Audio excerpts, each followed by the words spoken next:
So let's get started. We have a great speaker today.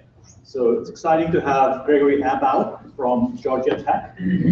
Gregory is a full professor in the School of Interactive Computing. He's considered a leader in the area of ubiquitous computing. He's an ACM fellow.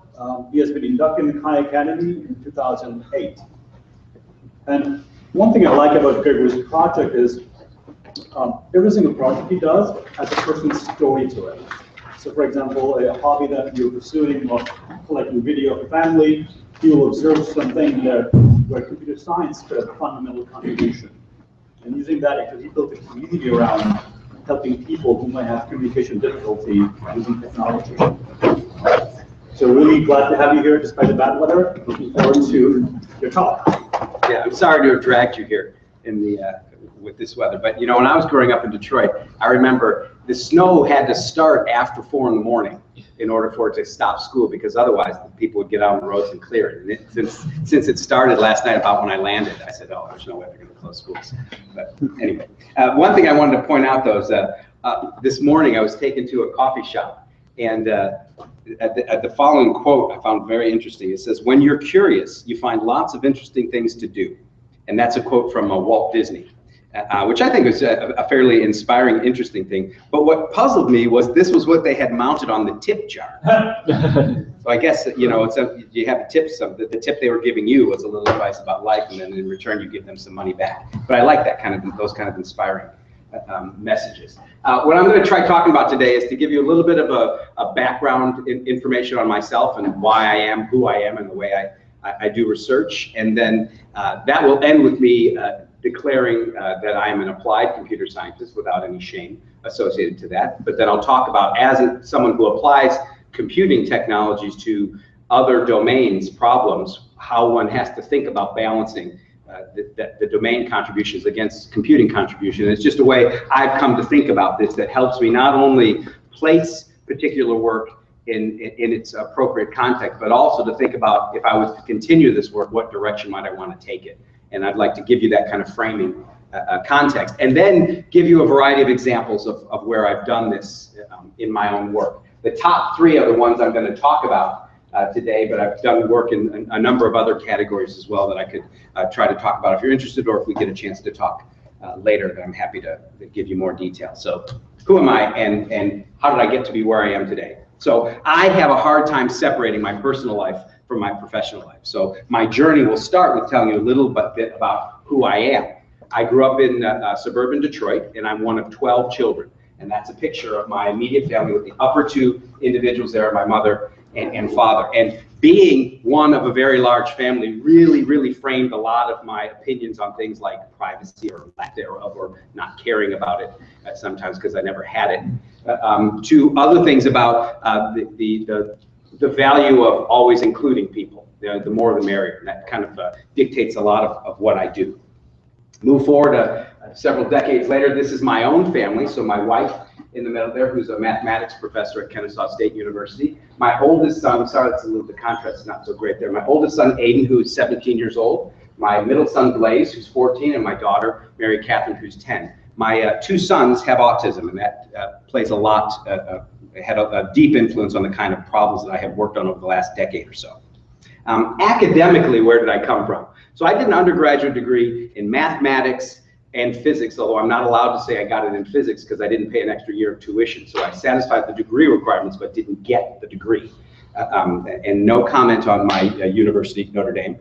But I was a mathematical individual, and then I went and did graduate work and became a software engineer and worked in formal methods of software engineering, which, if any of you are familiar with that, that's discrete mathematics applied to the understanding and reasoning about software systems. So I was, again, a mathematician, a computer scientist. I did a couple of postdocs and then eventually made my way to Georgia Tech in 1994, where I was influenced by the writings of Mark Weiser and his fabulous article on the computer for the 21st century, which had me thinking about ubiquitous computing. But beyond that, it also got me thinking about how I wanted to work on problems that I could see influencing what computing would be like in the future, as opposed to what I was typically doing as a formal methods software engineering one, trying to figure out abstractions that would explain phenomenon of the past. So I wanted to kind of shift those gears. And that's not saying anything bad about formal methods in software engineering. It's just personally what I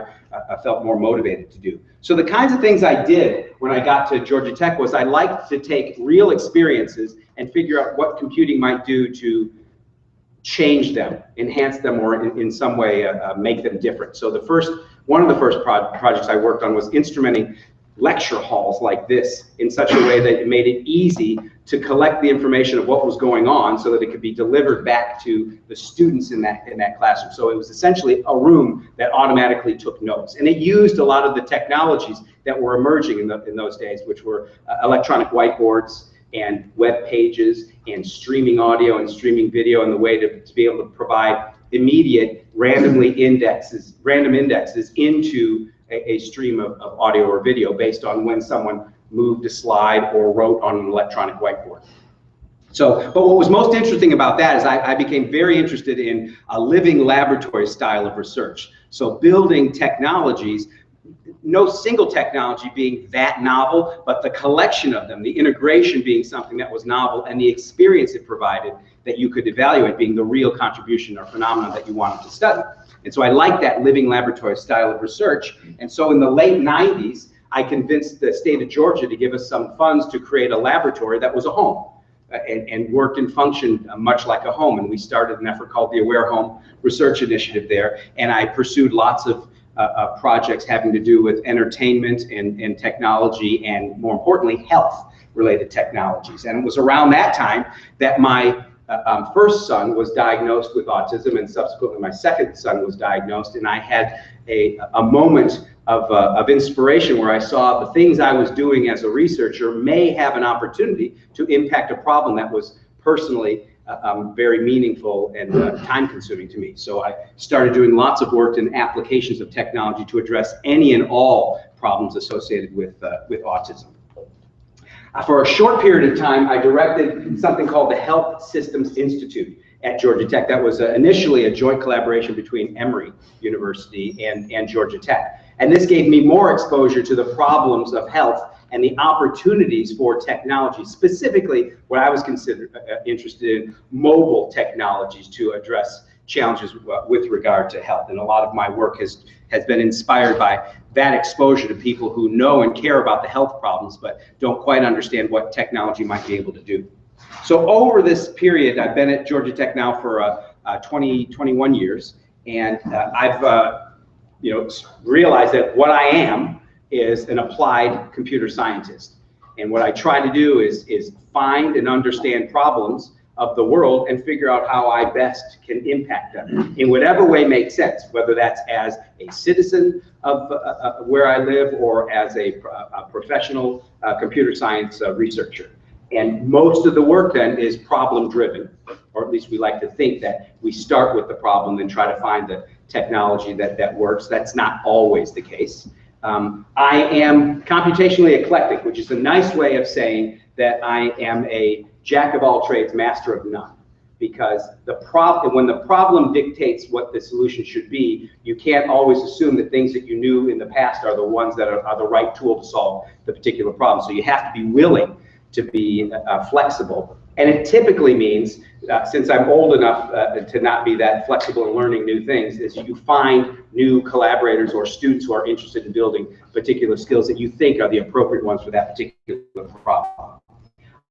And that's both in the sense of for-profit driven, but also not-for-profit driven. So, and people who are successful academic researchers understand that there's entrepreneurial efforts in a lot of what we do, because we have to convince people to give us resources to work on the problems that we want. And that is inherently, I think, an entrepreneurial endeavor.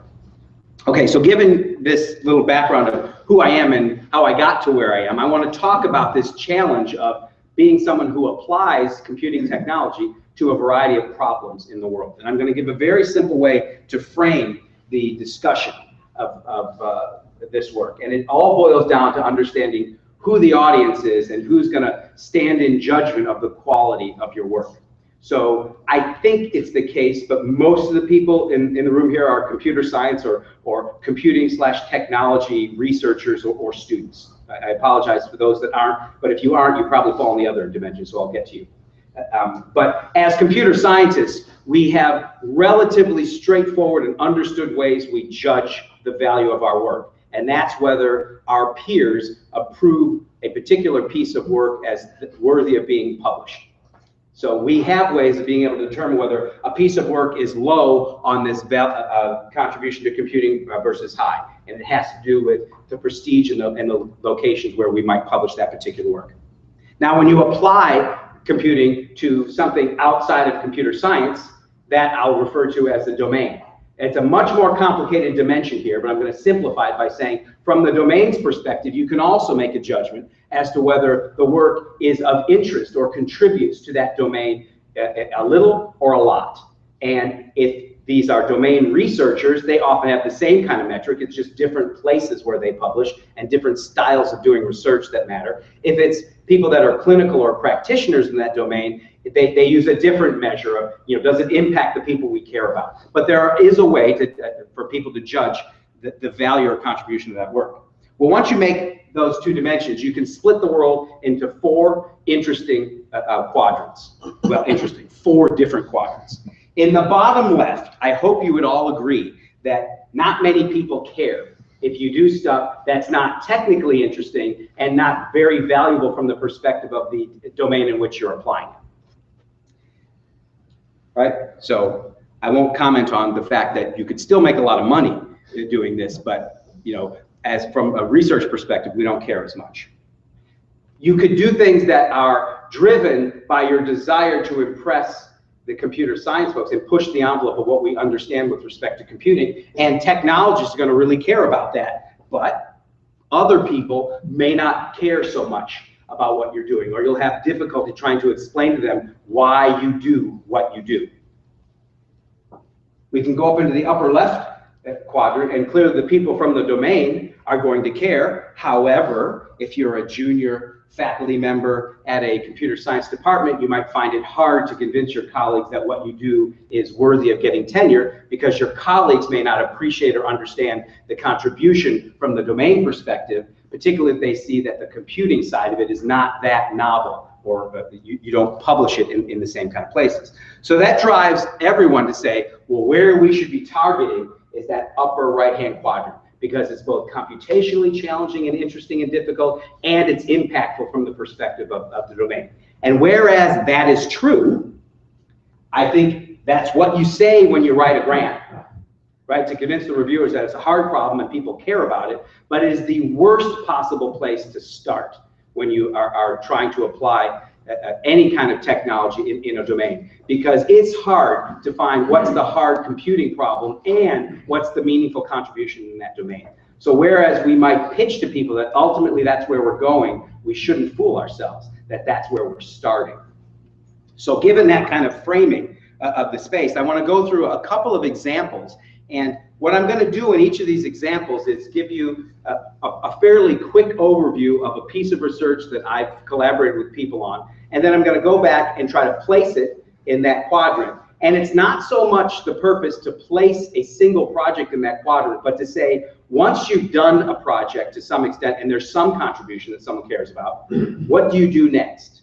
And by placing it in one of these four quadrants, you can try to decide, do I want to extend the computational complexity of what I want to work on, or do I want to extend the domain appropriateness or the contribution, or both? But it gives you a way to kind of think about your trajectory through this space when you continue in a particular problem.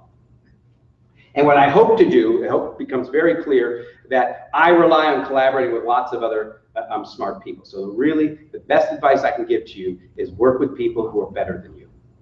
Always a good thing. As long as you can massage your own ego, it's good to be around people who are smarter than you, because it increases the likelihood that you're going to do better things, right? Because if you can do good things, people who are better, you can do even better things. So you work with them. So I've been fortunate to work with a lot of people who not only, I think, are better than me in some sense, but they are complementary. They think about the world differently than I do, and think about it rigorously in ways that I sometimes am not able to.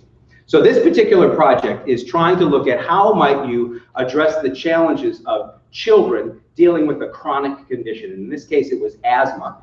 And in Atlanta, at least, It's a very common chronic disease. It's common worldwide, but particularly deadly in places like Atlanta, where we have lots of situations where there are allergens and other pollutants in the air that at certain times of year can cause individuals who otherwise have their asthma in check to essentially have episodes that end up with them dying. So it's an important kind of challenge for people to address. And one of the largest clinics for asthma, pediatric asthma in the country, is in Atlanta, and Bert Lesnick, at the time when we collaborated with him, ran that particular clinic. So asthma is a fairly ubiquitous pediatric chronic disorder. When we did this project, which was about 5 years ago, another thing that was becoming much more ubiquitous was mobile phones. So you've got lots of kids with a chronic condition and lots of those kids having mobile phone devices. So how might you use the mobile phone as a means of being able to combat the asthma among the children? So thinking about this from a theoretical health perspective, there are a number of models that guide how we might use any, or understand how any intervention for any disease, chronic or otherwise, how and why they might work. One of those models is the one that motivated this work, and it was called the health belief model. And what's important to see from this diagram is that what you want to do is improve someone's health outcome. And the way you think that happens is because an individual does something, they perform some action. But what causes an individual to do the action that will result in better health outcomes? Well, two of the things are an understanding or knowledge of the condition and an appropriate perceived severity of how that condition is impacting the individual. So if you understand the condition that you are subjected to and you understand how severe it is for you, then those two pieces of information may cause you to act in a way to improve the outcome. So given that theoretical underpinning, we said, well, how do you increase the knowledge of an individual and increase perceived severity of a disease and have that lead to some outcome? So to cut to the chase, mobile phones in the late 2000s, all of them had text messaging. So how might you use this simple service of text messaging to get an individual to reflect on what they understand about their condition and how their condition is manifest in them? So we provided two kinds of questions that would be administered by sending a single text message to an individual. On the left-hand side, you see an example of a knowledge message. Everyone's asthma is the same. You must answer F for false or T for true. Okay, there's a little bit of data processing you have to do in order to make sure that people are responding, because you don't control how people respond to text messages. So you have to prompt them appropriately and then handle it appropriately. Then when someone responds, you give them a feedback, whether that was correct or wasn't correct, and then you teach them the information. So that's a kind of a two-way interaction. To determine how someone's perceived severity, you ask them questions that have them reflect on monitoring their own condition. So this one's asking, in the past 4 weeks, did you wake up at night with wheezing or difficulty breathing? N for no. If you don't know, or if it's yes, you answer Y for yes. So that's the kind of questioning that we were providing. Then we set up a study to say, well, with this simple framework of questions, knowledge questions and query questions, could you impact a child's asthma condition? So we did a controlled study, and in this study, and the results were replicated. We had a control group that had no intervention. They had phones, but nothing happened on their phones. And we monitored their lung capacity at the beginning of a 4-month period and the end. That period in between was the typical period between a visit to your specialist and then another follow-up visit. So we're doing one intervention in that interim period. One group had those query questions that we're asking them about their behavior over the last 4 weeks, and those were asked every other day. So one message you would be asked every other day. The other condition had alternating. One day it was a query question, one day it was a knowledge question. And what this is trying to show you is that, very surprisingly, there was a significant, both statistically and clinically, difference in the lung capacity of the individuals who were receiving both query and knowledge SMS messages, which, if you think about it, is very surprising. Why should answering questions on a mobile phone have anything to do with how you manage your chronic condition. You could theorize about why that's happening, but such a simple technological intervention in a repeated manner showing an improvement in lung capacity. Very interesting. Okay, so let's step back from that. You may have questions about the details of that, which is fine, but I'm going to push on to give you some other examples. But first, reflect on where would this fall in this framework? Well, I think you'd all agree with me that the technology was not rocket science. You're using standard messaging capabilities. The only thing we had to do was build essentially a gateway service that would allow us to send out the messages to the appropriate people, receive their messages, and compile them so that we could see the results. So that was all using fairly straightforward information technology. But the result is extremely interesting to people in the asthma community. In fact, the work has been published in the asthma research journals. It's also been published in the CHI community, but because the CHI community recognizes replicating events in human studies, that's why they thought it was interesting that the study was done multiple times. That's why I put it as a low contribution computing-wise and a high contribution from the domain perspective, which is asthma, and both from a clinical sense as well as a research sense. So then the question I want to ask is, where do you go next? Well, this was all about self-report. How do people indicate information that's of clinical value by answering questions about their own lives? And this is a typical way that you report to a doctor. They often give you these kind of surveys or ask you these questions at the doctor's visit. This was just essentially doing it continually without requiring you to go to the doctor's office to get it. So how might you improve self-report? So we're going to do a little test here. Anyone who has a smartphone, which is probably just a small percentage of you, if you would take it out of your pocket and would turn it on, and in the act of turning it on, you can actually do it. What do you do to turn your phone on?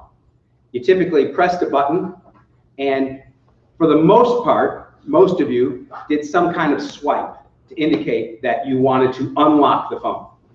What if during that period of time in which you were swiping, you didn't just make a gesture to turn it on, but you saw a question and you responded to that question by doing the swipe in a particular way? Okay, so here's the idea. And this is something that we've implemented on the Android platform. When you turn on the phone, you get presented with these question widgets. Clever. And they ask you very simple questions. Did you have breakfast today? Yes or no? And all you do is you slide the little object here one way or the other, and that unlocks your phone and moves you on. But in doing that simple gesture, you've answered a simple question. So anyone have any idea how often typical smartphone users turn their phone on in a given day? It's anywhere from 40 to 120 times a day. So that's a lot of opportunities to answer simple questions. Now, my guess is you wouldn't want to answer a question 120 times a day, but you might not be annoyed by answering maybe 5 to 10 questions a day. So the reason this was interesting to me was that study with SMS only did a question once a day, and it was an interruptive question. It texted you, vibrated, or made a sound, and you had to then go to it. It begged your attention. This mechanism does not beg your attention. It lets you say when you are willing to pay attention to your phone, and in that period of time, asks a question that you might answer. Okay, so this is something that I'm actually not pursuing as a researcher, but I'm pursuing commercially because I think there's a lot of applications of something like this, and I'm not so sure I can do it as fast by convincing like NIH to let me do something like this versus just going off on a venture and producing this a solution. So I've created a company called Quidget that uses this lock screen query mechanism. It is arguably a little more complicated on the computing side, but I don't have any evidence that it works. I just have a strong inclination that it's going to work in the health space, but I don't have any evidence yet, and hopefully in the next few months I'll have some of that evidence. But that was how I decided I wanted to go beyond technically what the SMS approach had, because most people don't want to be interrupted by lots of text messages to answer questions, but if they were essentially indicating when they had some time, I think that's a clever way to collect a lot of that data. So that's one example of how you go from a problem and move to the next step. Next one I'm going to talk about is also is in the health space, but is more about how do you monitor a relevant behavior from a health perspective. And this one is eating, and not just about what you eat, but when you eat. So a lot of people have thought about and have tried to automate journaling what you eat. There are lots of apps out there that people use for some period of time. You can think about trying to automate the problem of what it is that people eat. But if you have done any work in computer vision or computer audio or machine learning, you know that that is a really, really difficult problem. And I would argue not only is it not likely to be solved or fully automated in the future, you don't want it to be fully automated. Because a lot of the value of monitoring your own behavior is reflecting on that behavior. And the act of writing things down is often a very nice way to reflect on something that might cause your behavior change. So this is work I'm doing with one of my colleagues, Irfan Issa, and a student of mine, Edison Tomaz, and one of Irfan's students, Vinay. It's also associated with two other funded efforts, the Intel Science and Technology Center on Pervasive Computing, and a new NIH Center on Big Data to Knowledge. This one's called Mobile Data to Knowledge. That's based in Memphis. So the goals of this work is to determine the moment of eating, when you're eating, not what you're eating. And the reason why we focused on that is that getting the content is a hard problem. I think getting when you're eating may be an easier problem, and there is also value to knowing when someone is eating. Part of that might be, if you know when someone's eating, you might be able to trigger a reminder to say, reflect on or write down what you're eating. So you could use it to help someone document, even if it's take a picture, so it could be sent out to some crowdsourced service to say what it is you're eating, but telling someone at the appropriate time. But also health researchers, and we've collaborated with folks at Northwestern in public health, are very interested in these notions of when people eat, because there are certain health interventions where bounding the time in which people eat during the day, breast cancer patients in particular, if they eat within an 8-hour period of time and not outside that period of time, that's an effective intervention for some individuals. But how do you know that someone is following or that particular regimen?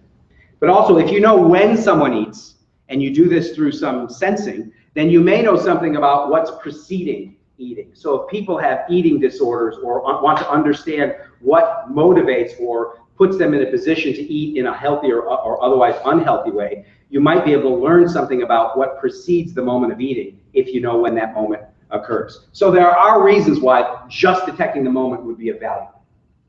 The other challenge we imposed on this, and this is both Edison and I share this belief, that it's one thing to create new sensors that will observe phenomena. But if you want to observe these phenomena at scale, it's very difficult to build new sensors and deploy them to a large number of people. I'm just not that good as a hardware person. So what I prefer to do is to leverage the commodity sensors that are already out there. That often makes your problem harder because you are limited in the data you can use. But if successful, you could deploy it at scale more easily.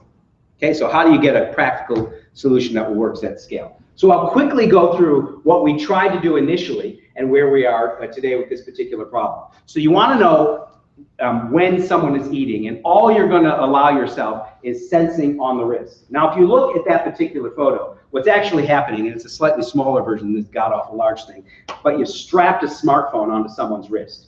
Right? That's not particularly natural, is it?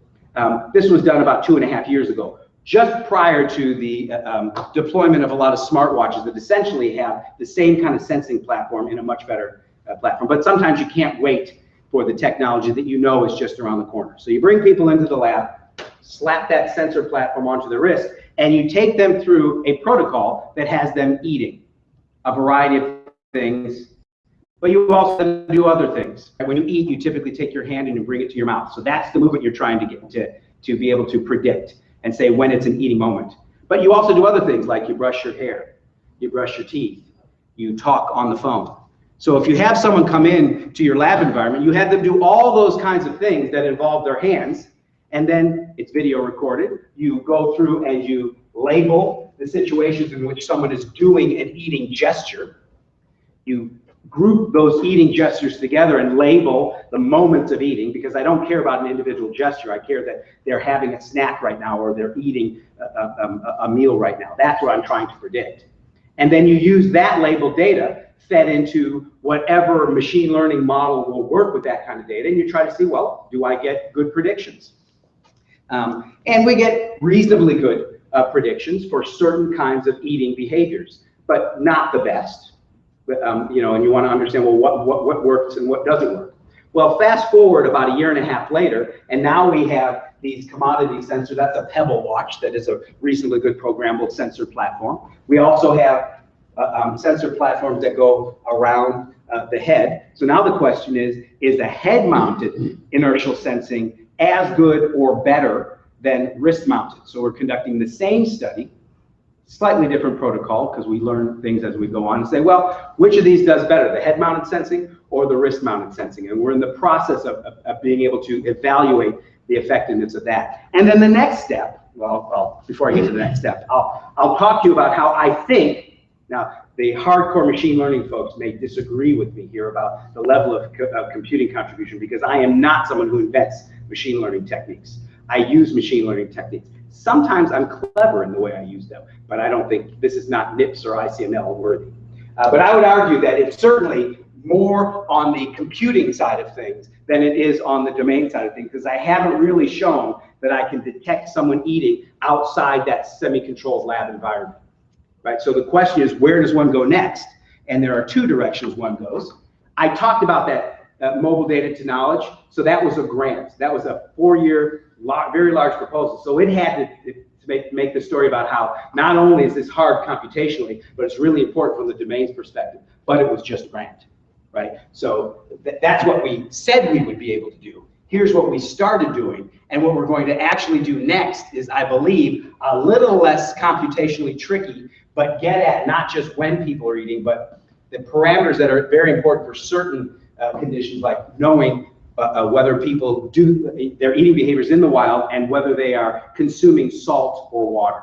Those are particularly interesting for our health collaborators that we're working with. So that tells you where this work will be heading next. So that's example 2. Okay. Third example is in the domain of autism and technology. And I'm going to paint a quick picture here to let you know that I've done a lot of work in this space over the last decade. And when I try to position those particular projects, I'm not going to go through all of these. But again, we have something that sits up in that upper right-hand quadrant. So what was that? Yes, it was a grant proposal that says it's really difficult computationally, it's really important from the domain's perspective. But all the work we've done has kind of traversed this particular space. It has spanned from research projects that are driven by computing problems, projects really driven by a need in the clinical space, and commercial efforts. So I'll talk about one particular challenge in the space of autism, and there are lots of these challenges. So one is the challenge of being able to do early diagnosis. So you may have seen some of the statistics out of the CDC that every 2 years come out and show that there are more individuals with autism than we thought before. So the current one that was done late last year was that 1 in 68 individuals have autism, for whatever definition of autism you are happy with. This is work that I've done with 2 of my collaborators at Georgia Tech, who are developmental psychologists. This is a PhD student that we co-advised. This is a business partner of mine who helps build telehealth technologies with particular focus on the autism population. And Chris Smith is the lead researcher at the Southwest Autism Research and Resource Center outside Phoenix, Arizona. A large center that does diagnostics and other intervention services. And just so you know, I'm the chief research officer for this company, which means I don't get paid, I have a very small equity stake, and I help them write SBIR grants to get them lots of money to be able to conduct a lot of these studies. So, but there's a conflict there. So what's the problem in autism with respect to diagnosis? Well, typically what happens is a parent or a friend of the family notices that a child under the age of 2 typically, doesn't seem to be acting like other children that age. And so there's some concern that's pointed out. And parents may go and visit a pediatrician. And the pediatrician may say things like, well, all children develop at different pace, just give it a little time and we'll see what happens in another 6 months or so. Or the pediatrician may be a little more proactive and say, I can't diagnose developmental delay, but I know people who can diagnose this. diagnose it, and they will eventually refer to a place that would be able to conduct a thorough evaluation of an individual to determine what particular diagnosis might be appropriate, whether there's any developmental delay at all. The issue of this is that if you're lucky, there's a 1 year to a year and a half delay from when you first realized that something is different to when you have a label or some diagnosis that you might be able to act on and get services to be able to help you, the family, and the individual address this particular challenge. And the earlier these kinds of interventions typically are started, the better the opportunity for the child to develop the kind of independent skills that will help them later on in life. So there is a lot of motivation for wanting to do an early diagnosis. But there's the reason this delay is so long is because you wait in line a long time before you can see these professionals, because there's not a lot of them, and you have to typically go to their center to be observed directly. So given that challenge, we had this idea that, well, why can't you treat the diagnosis of a behavioral phenomenon like autism the way you might treat the diagnosis of some other condition like an allergic reaction or whether I've got strep throat or not. In those situations, the typical pattern is that you get a referral from a professional to have some test conducted.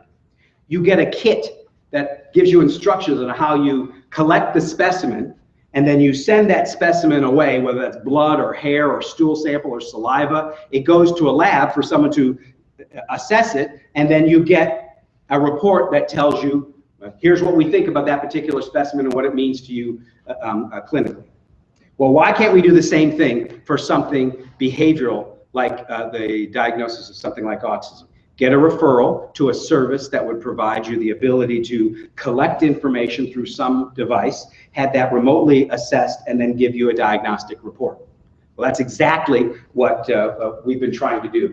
And Chris Smith at SARC had developed this idea that the way you want to observe and assess remotely the diagnosis of a developmental delay is not just by recording a child's behavior in the natural environment, which in this case is the home, but getting them to do things that are relevant to reveal the social communicative ability of the child. So you don't just want to record the child at home, you want to record the child at home doing particular things. So what you see here, and this is actually, if you wanted to, you can download this app from the App Store. This is the Nota Capture app that asks you to record 4 different situations. And for each of these situations, there's a brief description of what it is you need to record, along with an accompanying video to help you figure out how you might record this. Then you can record with a very simple interface, either by holding the camera to record it or putting it in a mount and being able to record the video. Then you can review the information and decide whether you want to play it back and send it to the remote service or record it again. In addition, when things get sent up to the remote service, a human can view that video to make a judgment as to whether the quality of that video is good enough. Is the sound good enough? Can you see the child of interest? Are they doing the right thing? So you get this back and forth that allows people to collect the right video specimen. Then once that's done, there's a web service that's a platform for a diagnostician to view each of the videos. And in this particular platform, on the right-hand side here, there are a number of tags of things that the diagnostician is supposed to be looking for. These are simple things like there's a social smile, or there's eye contact, or there's lack of verbalization or lack of response to a prompt. Simple things that you can tag in the video at particular points when you might see it. It also tags appropriate behaviors or typical behaviors as well as the non-typical ones. Those tags are derived from the diagnostic criteria for autism, which today is the DSM-5. And then once you put those tags into the video, you can do all 4 videos. Each video is about 10 minutes in length. View all 4 of those videos, and then you get a summary report that basically accumulates all that tagged evidence and lets you, the diagnostician, determine, is there enough evidence in the 7 sub-criteria of autism that would allow you to say, yes, this individual has autism, or no, they do not satisfy the diagnostic criteria for autism.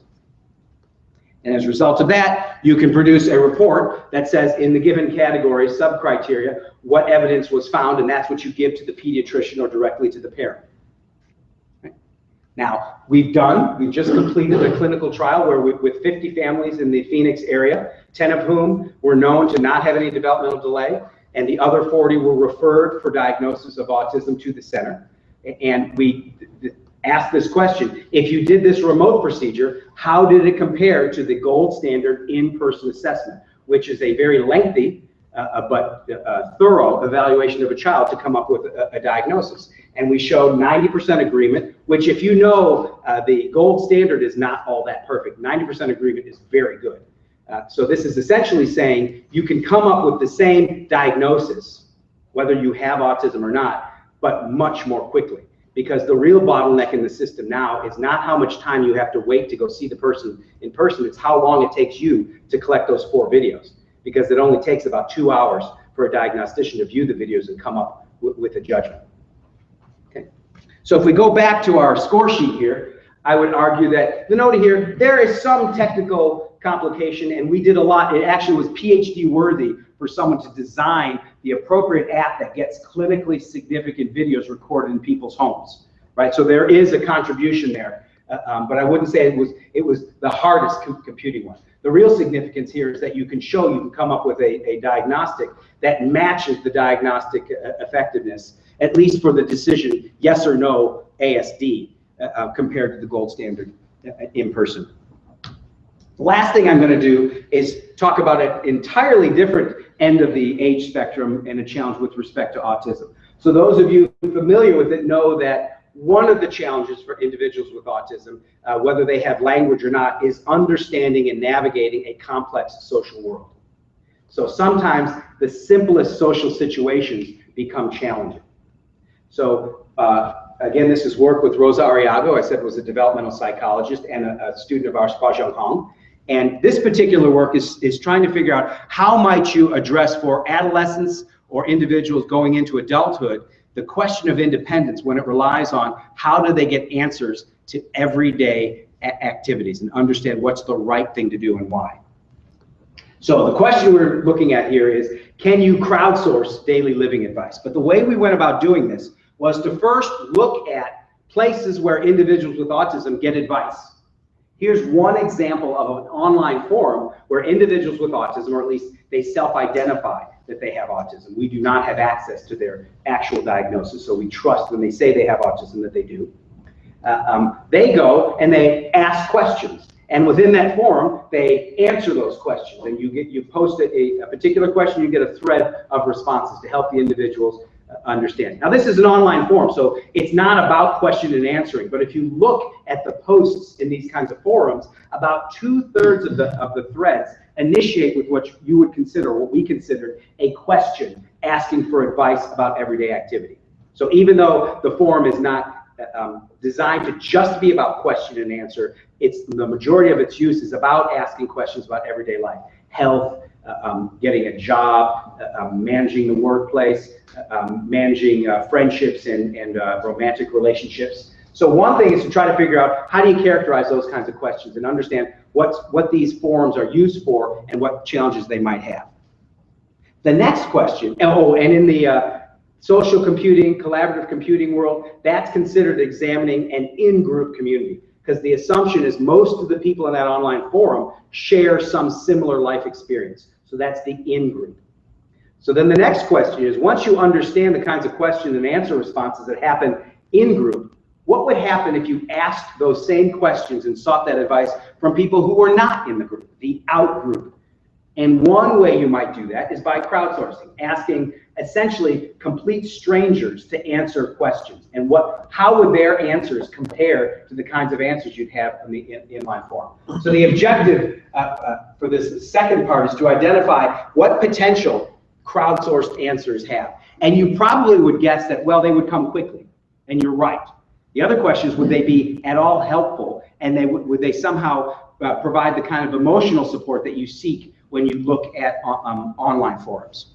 So here's an example of a question that was posted in that online forum, and an example of an answer. I'm sorry, this is the question saying that got some noisy neighbors, and I'm trying to figure out how do I approach them to change the behavior that's bothering me at night. They're noisy at night, and I need help to figure out what I must do. So here's an example that came from the online forum, okay? And I'm not saying that this is a bad answer, but when you look at it, you can ask certain, make certain judgments about, does it answer the question? So is it direct, yes or no? So a panel of people who viewed this said that, yes, it is answering the question. Does it provide informational support, meaning telling you what you need to do in a way that would be constructive? And the panel here judged this one as no. It's not really giving you actionable advice. Is it providing emotional support to let someone know that, empathize with them and say that, this happens to lots of people? No, and in the judgment of the panel, this one didn't. Is it helpful? And here, rather than it being an all or nothing, this is on a scale of 1 to 5, from a poor answer to a good answer. And yes, this is a cherry-picked example, but this is just showing you how we went about taking an answer and trying to measure its goodness. Here's an example that came from a crowd worker, right? So this is someone, who was didn't know the individual and just was answering this human information task for 20 cents, right? And in this particular example, the panel said, well, yes, it was a direct answer. It provided actual information on what to do. It provided emotional support or empathy, and it was deemed as very helpful. Now, who are these people judging? We had researchers, people come from my team. We had experts who counseled individuals with autism, and we had 5 adults on the spectrum, all together judging these questions on these dimensions. I will add that the individuals with autism only answered this question. We didn't ask them to answer these particular questions. Now, when we step back and we try to compare the in-group answers versus the out-group answer, some interesting results emerged. Now, this was only 20 questions that we pulled randomly from the online forum. And for each one of those, we chose the first response in the online forum, and then we randomly chose 4 other responses that were not produced by the initiator of the thread and were not considered to be responses to other elements in the thread. So we tried to randomly choose responses that were trying to answer the original question. So we would get some presented. And then we got 5 responses that came from the crowd. And in the crowd, they saw the question, and I'm not sure I can show you exactly how it was framed, but it said that this was an individual with autism asking this question. If you choose to do this hit, you need to provide the answer. When we compared those against each other, and I know it's not totally apples to apples, but as close as we could get reasonably, you see the obvious thing, like answers come pretty quickly.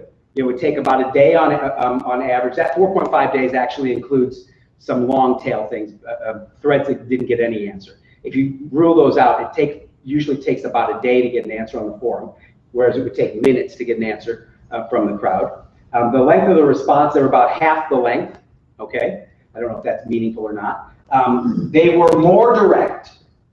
They provided more informational support, and really surprising to me, they provided just as much emotional support, which I never would have guessed would happen when it was such an impersonal motion, and they were deemed as being more helpful. So this is very interesting. You can get quicker answers, and these answers are reasonably good. So this offers an opportunity for us to consider, how might you extend an online forum like Ask Be Central by using the crowd?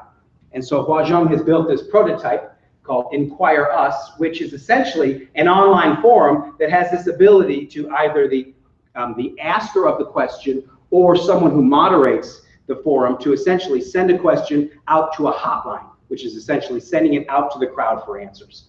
So this is a way to try to combine the best of the in-group and out-group world.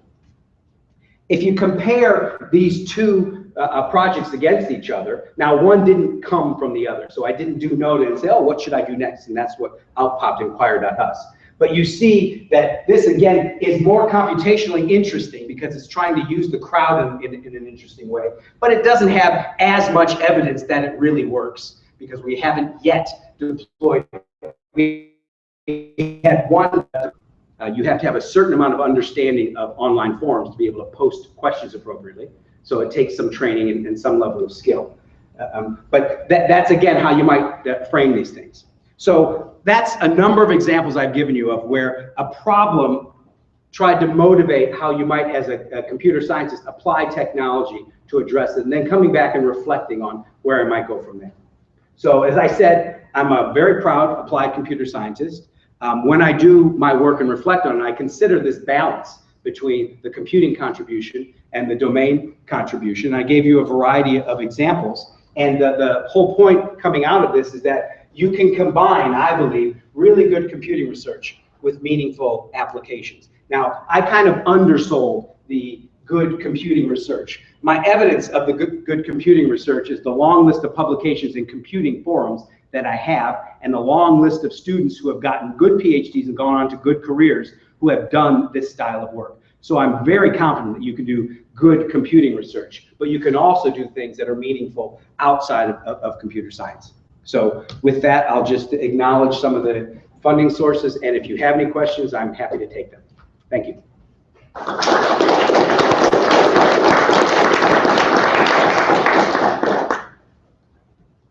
Yes?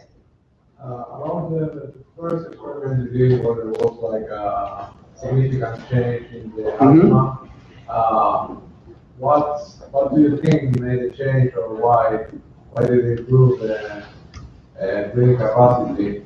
There's a number of things you can think about there. So number one is, this happened every day, that happened every other day. So the frequency, does that matter? And if this was simply acting as a reminder, then every day they had a reminder about their condition. And how that may have worked, because we allowed individuals to say when during the day you would receive the SMS message, give them a window of time. So if it happened in the morning, that might be the trigger to say, take the medication you're supposed to take. Because one of the problems with managing asthma is taking the prophylactic, the everyday medication that you're supposed to take. So that's one idea about why this is happening. We did a separate study, not in asthma, but in medication compliance, that indicated that it's not just because of the reminder that it's happening to work. So that's one theory. And that's one of the reasons why I said, well, if doing it once a day is good, maybe doing it multiple times a day for certain conditions where you need a reminder more frequently, that would be a better thing to do. So that's one way of trying to interpret this. The other thing is that increasing knowledge helps people understand what it is they're dealing with and why they might want to make a change. Understanding how much, are you losing sleep? Are you missing school? Having people reflect on that to say, well, things aren't going so well, so maybe I should take my medication more often. So I think all those kinds of things lead an individual to doing things that they want. The other thing that we noticed, but it's not that well studied, was that these were children receiving these things. And they would often go to their parents to discuss something that was on a text message. And that increased communication could help a parent help the child help themselves. But I don't have any proof of any of those kind of statements, just this repeated, fairly robust result, which is extremely interesting.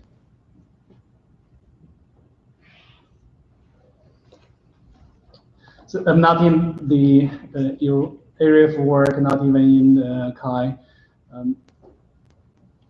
You talk about the importance in computing and domain.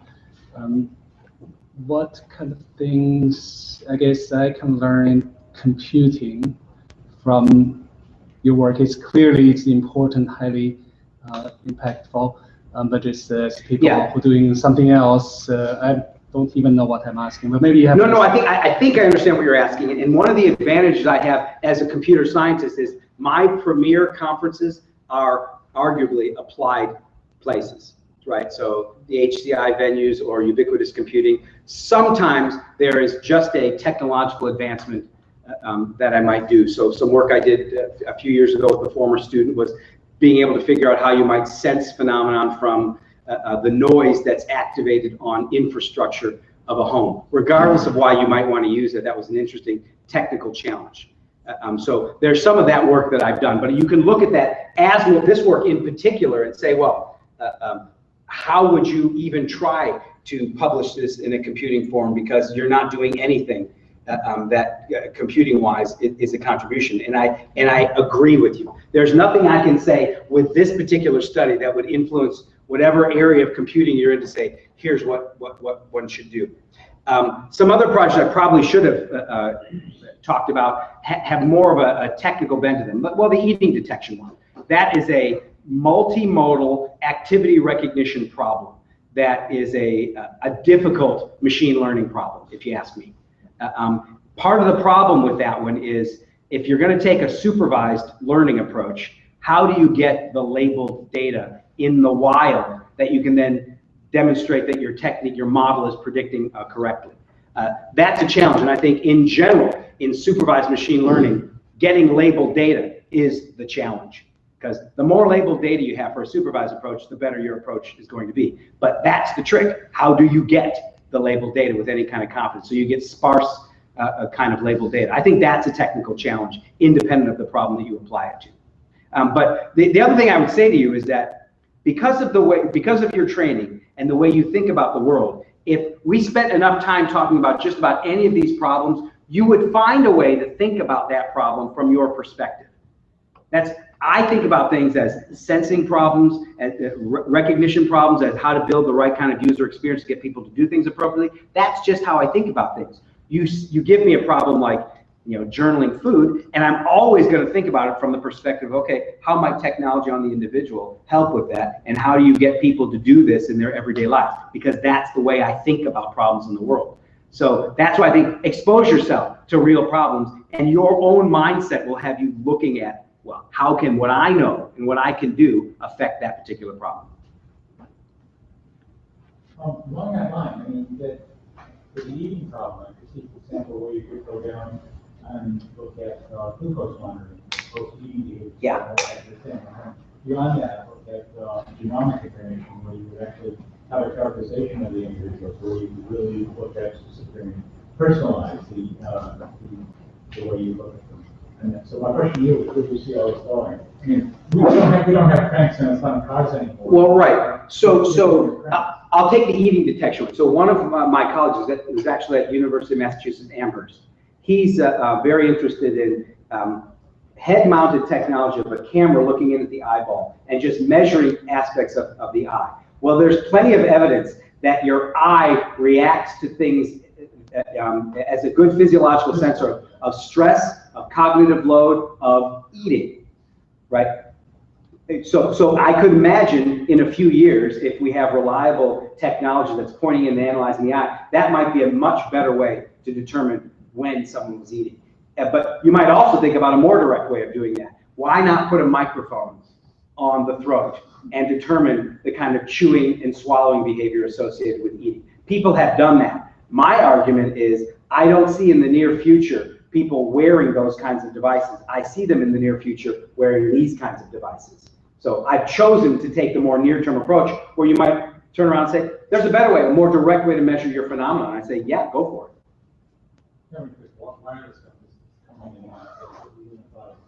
Well, here's something I'll throw at you. I think we're going into a world where these aggregated devices are going to be competing with a variety of disaggregated devices on your body and in your environment. And trying to pull those things all together is going to be an interesting challenge.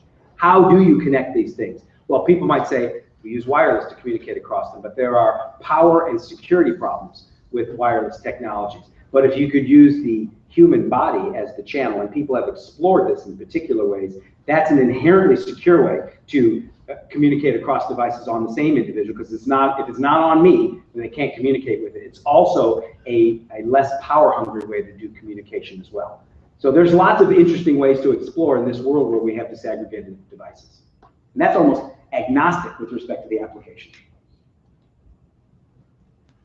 So really apparently these projects have a very high impact on the societal.